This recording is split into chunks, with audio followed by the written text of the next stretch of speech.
Et le but, c'est de repérer ces erreurs-là, ces biais, ces heuristiques-là pour ne plus les refaire parce que ça diminue vraiment la qualité de nos décisions. Donc, on se lance là-dedans aujourd'hui. Alors, allons-y avec la première catégorie, c'est les erreurs. La première erreur, c'est celle d'attribution. Ça, dans le fond, c'est quand on sous-estime l'influence des facteurs externes et on surestime celle des facteurs internes au moment de juger des comportements d'autrui. Donc, par exemple, quelqu'un arrive en retard à quelque part, dans notre tête, on va se dire « Oh my God, c'est parce que cette personne-là est genre pas organisée, elle est pas disciplinée, et ci, et ça », au lieu de penser à « Ah, c'est peut-être parce que le métro est en retard, l'autobus est en retard, peut-être qu'il y avait des problèmes dans sa famille, elle avait peut-être quelque chose de plus à faire cette journée-là. » Donc, vous voyez la différence de jugement, facteur interne, la personne versus facteur externe, donc genre qu'on peut pas vraiment prévoir. La deuxième erreur, c'est l'erreur de complaisance. Dans le fond, ça, c'est attribuer le succès à des facteurs internes, puis attribuer l'échec à des facteurs externes. Ça, dans le fond, c'est l'exemple classique là, que quand tu gagnes, tu dis que c'est grâce à toi, puis quand tu perds, tu dis que c'est à cause des autres ou de telle chose.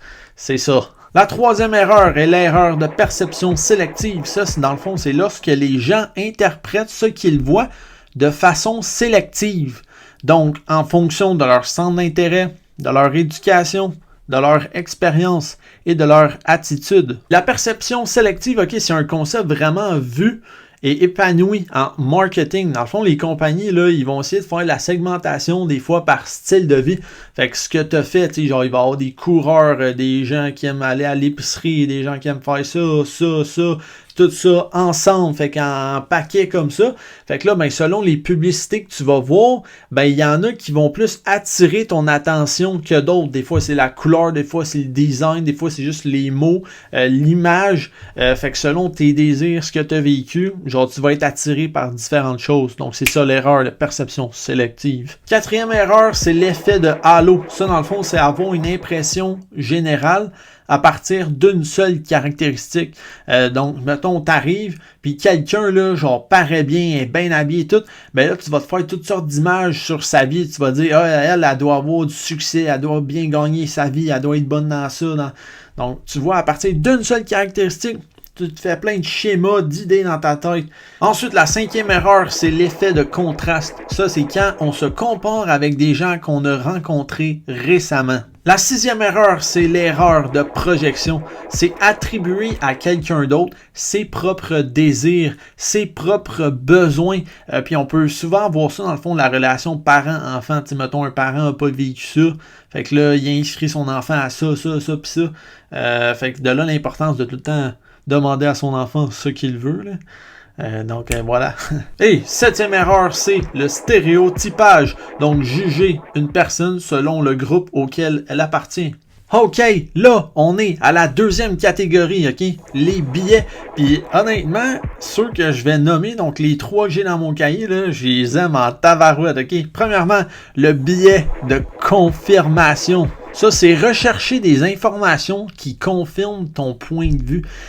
Puis bien souvent, c'est vraiment important de faire le contraire. On a toutes nos propres opinions, puis c'est ultra facile d'aller sur Internet puis de rechercher des articles, des choses que des experts disent qui vont confirmer ce qu'on croit.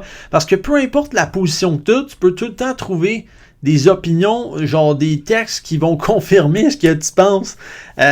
Donc, c'est important, je trouve, d'aller à l'encontre de ça, de vraiment faire le contraire, de vraiment se tester nous autres mêmes, nos propres opinions, en ayant recherché des opinions genre vraiment opposées aux nôtres. Comme ça, je trouve, ça nous forge une opinion qui est plus forte, un esprit critique plus fort. Donc, vraiment à faire attention. Ensuite, il y a le biais de contamination qu'il s'agit d'accorder trop d'importance à l'information qu'on a considérée en premier. Et dans le fond, ça revient à l'effet de halo parce que selon des caractéristiques qu'on vient de voir, on se fait toutes que des images dans notre tête, puis là, on se fait genre plusieurs autres caractéristiques à partir d'une seule caractéristique qu'on a considérée en premier lieu. Et sinon, le biais qu'il faut faire le plus attention, là, c'est le biais des coûts irrécupérables, ok? Puis ça, dans le fond, c'est d'être incapable d'admettre ses erreurs passées. Il faut passer par-dessus ça parce que les coûts irrécupérables, c'est des coûts que tu peux pas récupérer. C'est des erreurs que tu as faites dans le passé, autant monétaires ou émotionnelles, qu'il faut que tu dises wow, là, ok, j'ai fait des erreurs, là, il faut que je reparte à zéro. Clean slate, puis on repart de l'avant. Parce que si tu continues ta vie en ayant tout le temps en tête que tu t'es trompé, puis oh my god, j'ai tellement un lourd poids genre sur moi, ben faut pas que tu continues de traîner ça. À un moment donné, il faut que tu mettes la corde, t'es genre ok, wow, là, ce poids mort-là, on l'enterre, c'est fait, ok, on s'en débarrasse, puis là, genre, je peux avancer. Moi, là, ça m'est arrivé un moment donné, là, j'ai acheté un maudit char là, pendant la pandémie, puis là, finalement, là, le char, je l'aimais plus, puis il y avait des réparations à faire dessus. Bref, j'ai perdu genre une couple de milliers de dollars, ok? Puis, ben, c'est ça. Encore aujourd'hui, je pourrais me dire, tabarnak, Yanni, t'as perdu 6000 piastres, aujourd'hui, tu pourrais te payer 6 voyages dans le sud. Ben non, je me dis pas ça. Cet argent-là, elle fait plus partie de moi, là. That's it, je l'ai oublié, ça fait 4 ans de ça. Là, aujourd'hui, je fais avec ce que j'ai, puis j'ai d'autres objectifs. Let's go. OK, troisième catégorie. Là, on passe dans les heuristiques. Fait qu'il nous en reste 3, OK? Premièrement, l'heuristique de disponibilité. Dans le fond, les gens basent leur estimation de probabilité d'occurrence d'un événement sur l'information qui leur est disponible en accédant à leur mémoire. Ben ça, je trouve, ça peut être un exemple comme avec les Canadiens. Mettons, là, genre... tu n'as pas vraiment d'informations de la NHL, tu sais, des autres équipes, mais tu as vu un article, genre dans le journal, qui disait « Ah, les Canadiens, tu sais, genre, ça va bien » ou « Les Canadiens, ils ont gagné tel gain. » Puis là, genre, sans vraiment aller voir d'autres informations sur leur dernière partie, tu dis « OK, les Canadiens vont gagner la coupe. » OK? Ben ça, je pense que ça serait une erreur, un heuristique de disponibilité. Sinon, l'heuristique de représentativité, ok, celui-là, je l'adore parce qu'il faut vraiment faire attention, là, puis c'est l'erreur que plusieurs font, ok. Dans le fond, ça, c'est quand les gens croient que des petits échantillons sont nécessairement représentatifs de la population. Ok? Là, tu peux penser à plein d'affaires, là, plein d'études statistiques qui ont été faites, puis qui sont sûrement mal faites parce qu'on prend des échantillons qui sont pas représentatifs. Ou sinon, moi, je trouve, là, c'est juste, mettons, tu jases avec le monde, ok? Puis ça peut être peut-être l'effet de halo puis le biais de contamination que tu leur dis juste une affaire sur toi, puis là, eux autres, ils vont se dire plein d'affaires sur toi ou whatever. Ou juste, mettons, tu sais, t'arrives au gym, puis là, je dis que, genre, je suis un joueur de hockey, au monsieur qui me demande quel sport que je fais. Ben là, tout de suite, dans leur tête, ils peuvent se dire, genre, ok, ouais, tous les joueurs de hockey, genre, ils ont un certain pourcentage de gras, tant de muscles, ils ont plus de muscles dans les jambes, whatever, là. Ok, tu peux te faire, genre, plein d'images dans ta tête à partir de ce que quelqu'un t'a dit. Mais c'est pas parce que quelqu'un est comme ça que genre faut que tu fasses de la représentativité avec tout le reste du Québec, là. Faut s'assurer d'avoir les bons échantillons. Puis quand tu prends quelqu'un random de même, ben puis qui te dit qu'il fait partie de l'ordre des comptables, ben pense pas que tous les comptables sont comme lui. Fait que c'est ça, il faut faire attention. Finalement, ok, l'heuristique d'ancrage et d'ajustement, ça je trouve c'est bien correct, là. C'est déterminer une estimation à partir d'un chiffre qu'on connaît. Puis ça, un bon exemple, là, c'était, mettons, dans mon cours là, un cours de management, là, c'était consultation management, je pense, ouais. Puis là, le prof, dans le fond, il savait pas vraiment combien de lames de rasoir. Il y avait pas vraiment de recherche Google qui disait combien de lames de rasoir qui étaient utilisées par homme par année, ok?